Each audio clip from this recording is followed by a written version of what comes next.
As restrições da China sobre as exportações de alimentos importados para tentar evitar uma segunda onda da Covid-19 deve atrasar o fluxo nos portos. De acordo com a Maersk, maior empresa de transporte marítimo do mundo, os navios que deixam os portos brasileiros com as cargas de carnes em direção ao gigante asiático vão demorar mais para voltar. O Head Global de proteína da Maersk, Jean Stoll, conversa agora com a gente sobre o assunto. Jean, boa noite para você. Obrigada por ter aceito o nosso convite. Conta para a gente qual é a situação e os impactos dessa nova segunda onda de Covid na China. Boa noite, Suelen. Muito obrigado pelo convite. Realmente esse ano está sendo bastante desafiador para praticamente todas as empresas que trabalham com transporte. E para a navegação não está sendo diferente. Uma das situações que tem se agravado bastante devido à situação de todo o nosso sistema de Covid é que as importações e as exportações brasileiras elas estão num fluxo diferente do que o normal, né? O Brasil, praticamente toda a proteína do Brasil, ela era dentro de 13 dias liberada para exportação. Então, entre o cliente buscar o container vazio, estufar o container, fazer todo o processo de liberação, conseguir todas as licenças e levar até o porto para exportação, levava 13 dias. Simplesmente com todas as mudanças que a gente tem, com mais inspeções, com mais cuidado, com plantas fechando, atraso de pagamentos, esse fluxo já foi alterado para praticamente com mais 7 dias. Então, o container já está ficando praticamente 21 dias na mão dos nossos clientes. Eu estou falando esse número como média, tá? Tem containers que ficam com mais de 30 dias na mão do cliente, simplesmente aguardando o pagamento, que muitas vezes o cliente está com uma dificuldade logística ou de pagamento e acaba atrasando mais ainda, né? E nós temos, e no destino também, o fluxo de liberação no destino de uma carga ele era muito rápido na China.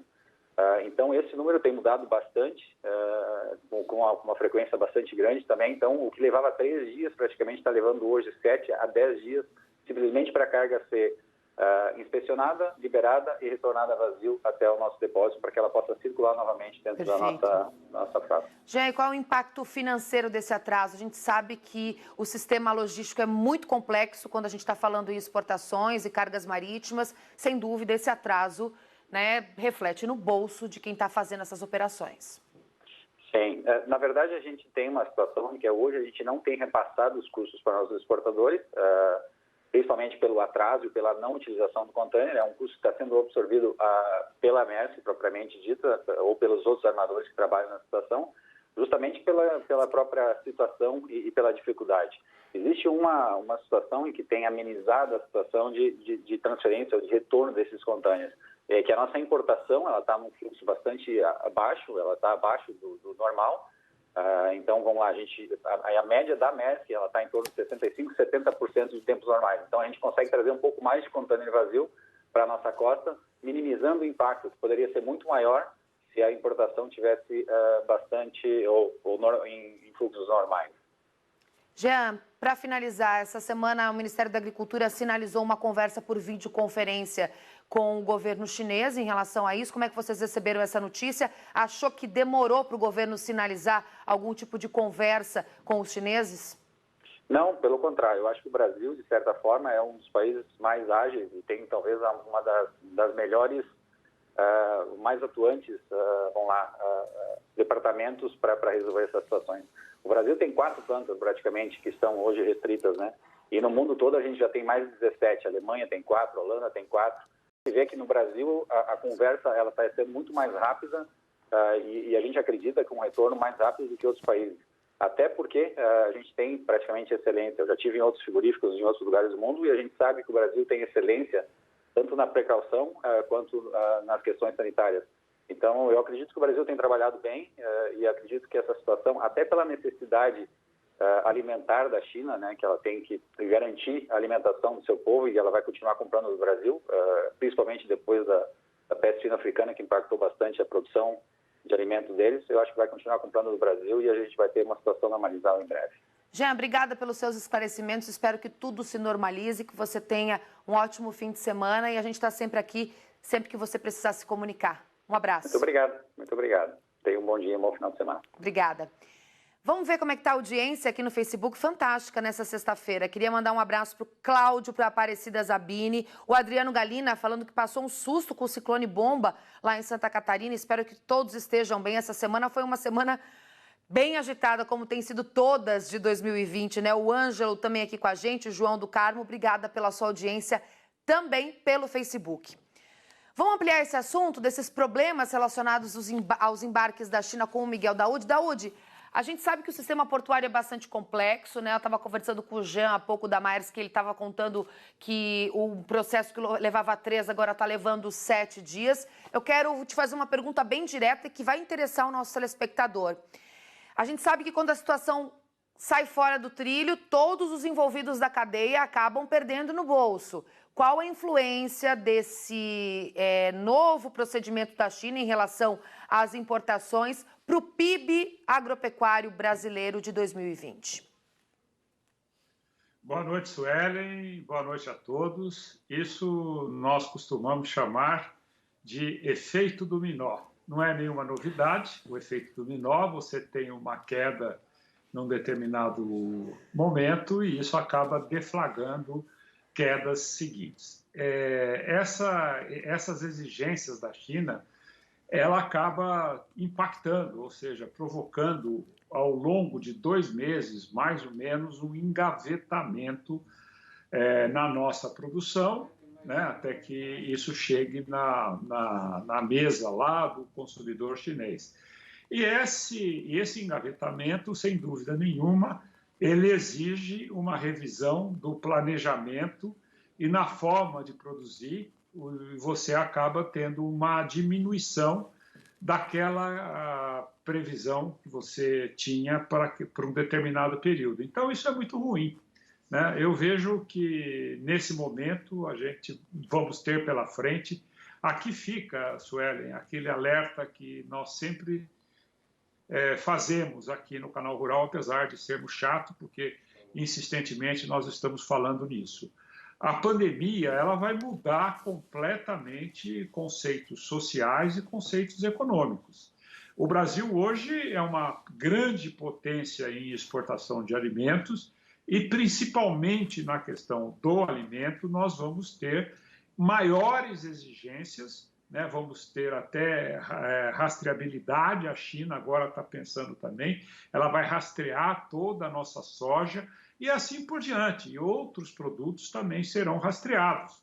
E isso, na realidade, o que acaba levando? Acaba levando um aumento de custo. Então, para concluir e responder a sua pergunta, eu acho o seguinte, tenho certeza que a gente pode sim ter impacto no nosso PIB agropecuário se essas exigências começarem a se alastrar. Por isso que nós sempre dissemos o seguinte, nós vendemos não porque nós vamos lá vender, porque eles vêm aqui comprar, né? Nós somos passivos nessa história. O Brasil é procurado, né? O Brasil não tem adidos, né, comerciais em países, tem um aqui, outro acolá, mas não chega a ter uma estratégia de mercado aliado à sua diplomacia. Quer dizer, a gente vende porque eles precisam comprar e nós temos e vendemos. Então, nesse momento, eu acho que nós temos que rever as nossas estratégias no sentido de buscarmos, né, uma inserção e mostrar que nós temos todos os requisitos exigidos para sermos os maiores produtores de alimentos no mundo.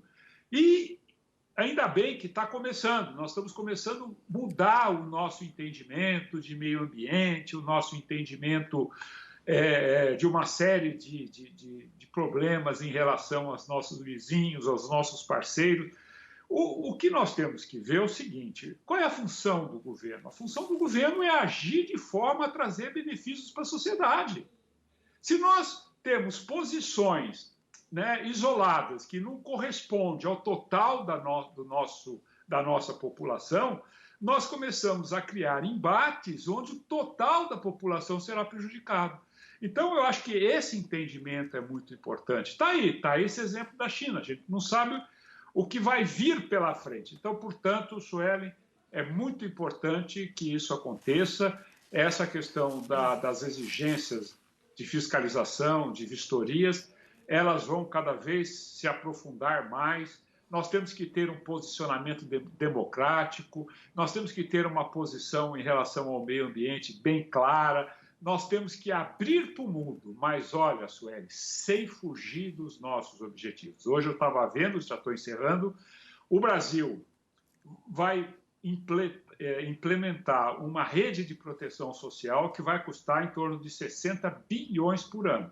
Agora, como é que nós vamos pagar essa conta, quer dizer, com uma população pobre, que tem que ser atendida mesmo, se nós não temos uma diminuição da nossa atividade econômica? Como que nós vamos crescer? Como que nós vamos gerar renda? Como que nós vamos gerar emprego? Como que nós vamos gerar impostos para que nós também possamos colocar essa conta monstruosa de quase R$1 trilhão que vai ser o roubo nas nossas contas? Então, a gente tem que ter o bom senso, né, de buscar os nossos objetivos, flexibilizando a forma de atingir, independente de qual é a nossa posição em relação a determinados pontos. É evidente, desde que não prejudique a nossa soberania, Sueli. Obrigada, Miguel Daoud. Bom fim de semana para você. Você não observou uma coisa. Pois não. A minha bola de cristal aqui, ó.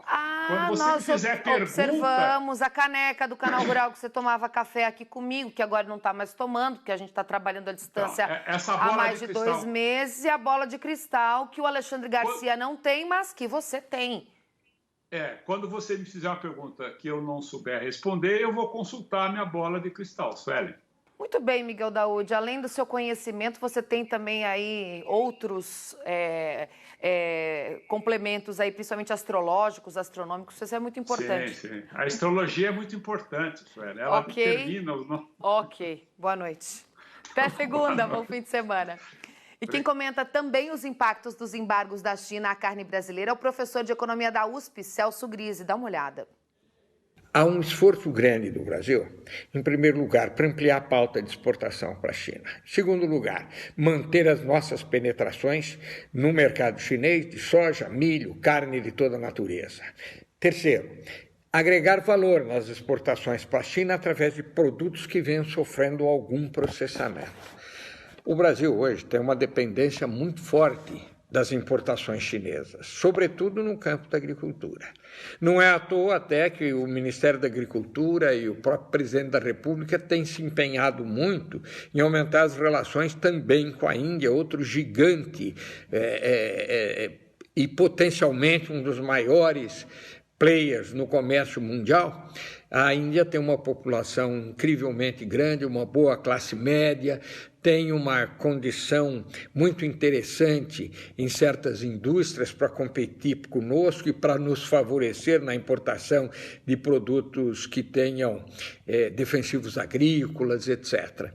Enfim, Suelen, essa relação com a China, estreita como está, é um passo do pragmatismo diplomático brasileiro, a busca de resultados econômicos, a busca de fornecer empregos no Brasil através das exportações. São sempre empregos muito interessantes, porque são ligados a uma remuneração mais alta, uma vez que a venda é em dólar, os preços são maiores, há melhores margens, muitas vezes, nessas exportações. Então, o governo brasileiro vem se empenhando de uma maneira sábia, prudente, inteligente. A nossa ministra da Agricultura, sobretudo, é muito hábil na condução das negociações e sabe exatamente o que ela quer em relação à China. Definiu vários objetivos junto com a Confederação Nacional da Agricultura, junto com outros da iniciativa privada, para favorecer um comércio bilateral muito forte. Quero lembrar você que ainda está em pauta a discussão sobre a criação de uma zona de livre comércio entre a China e o Brasil. Isso poderia ser extremamente importante para o Brasil e confio que num futuro próximo isso possa acontecer.